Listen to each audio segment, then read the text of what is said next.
The mother of universities. جب ہم دنیا کی پرانی اور فیمس یونیورسٹیز کا نام لیتے ہیں تو ہمارے ذہن میں آکسفورڈ، کیمبرج یا ہارورڈ آتا ہے، لیکن کیا آپ جانتے ہیں کہ ان سب سے پہلے جب یورپ ڈارک ایجز کے دور میں تھا، تب ایک ایسی مسلم خاتون، ایک ایسی مسلم بیٹی نے پیدائش لی۔ اس نے ایک ایسی درسگاہ، ایک ایسے انسٹیٹیوٹ کی بنیاد رکھی جو آج 1100 سال بعد بھی قائم ہے۔ وہ بیٹی، وہ خاتون اور کوئی نہیں بلکہ اس کا نام تھا Fatima Alfieri. Fatima Alfieri 9ویں century کے شروع میں ٹونیشیا کے شہر قیرون میں پیدا ہوئی۔ ان کے والد محمد الفیری ایک کامیاب بزنس مین تھے۔ بہتر مستقبل کی تلاش میں یہ خاندان ٹونیشیا سے ہجرت کر کے موروکو کے شہر فیز میں آ کر بسنے لگا۔ فیز اس وقت علم اور تجارت کا مرکز بن رہا تھا۔ فاطمہ اور ان کی بہن مریم نے ایک دیندار اور پڑھے لکھے گھرانے میں پرورش لی۔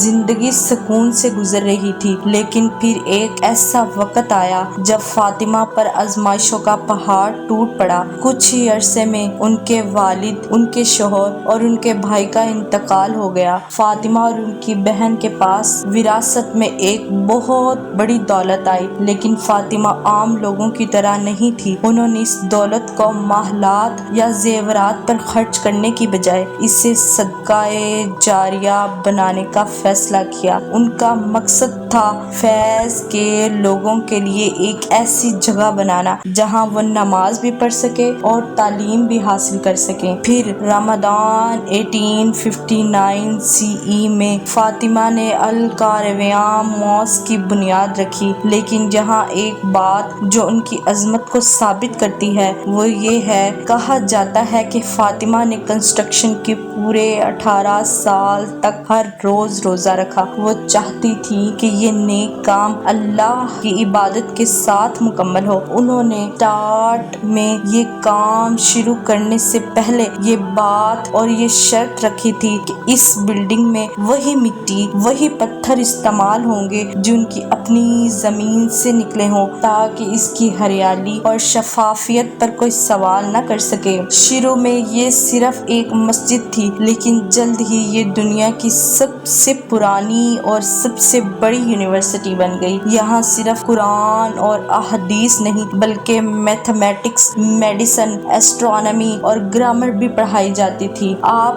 کو جان کر حیرت ہوگی کہ مشہور فلاسفر ابن خلدون اور کہا جاتا ہے کہ پوپ سلویسٹر II نے بھی یہیں سے تعلیم حاصل کی۔ القرویان نے ہی دنیا کو اکیڈمک ڈگری کا کنسیپٹ دیا۔ 880 عیسوی میں فاطمہ الفیری کا انتقال ہوا، لیکن ان کا لگایا ہوا یہ پودا آج ایک گھنا درخت بن چکا ہے۔ آج بھی فیض میں القرویان کی اذان گونجتی ہے اور وہاں کی لائبریری میں ہزاروں سال پرانی نایاب کتابیں موجود ہیں۔ فاطمہ الفیری کی کہانی ہمیں ثابت کرتی ہے، اگر ایک عورت کے پاس ایک ویژن، ایک پکا ارادہ اور ایک اچھا راستہ اور شفافیت والا کام ہو تو وہ صدیوں تک آنے والی نسلوں کی قسمت بدل سکتی ہے۔